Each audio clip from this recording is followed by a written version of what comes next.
This is a brief instructional video to help you build a Peace Corner binder for home or school using the Share approach and the card decks from the NoFaultZone.com.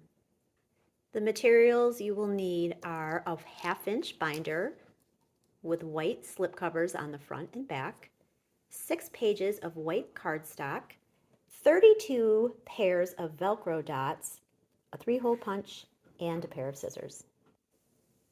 The first page of the printed PDF file is just a repeat of the directions in written form, so you can set those aside for now.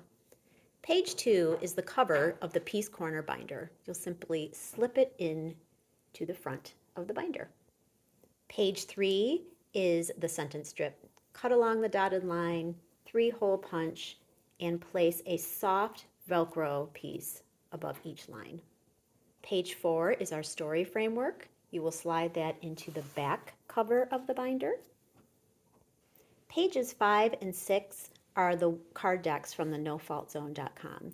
You're going to cut them apart, arrange them in 3 rows of 5. Inside front cover are our emotion cards. I like to use the Velcro, the soft Velcro on the binder itself and the hard Velcro on the cards. We have our sentence strip. And then the inside back cover, again, 3 rows of the universal human needs. And that's it. You're ready to go. You're ready to help your kids develop the social emotional skills and the communication skills they need to become peaceful problem solvers. Thank you for your kind attention.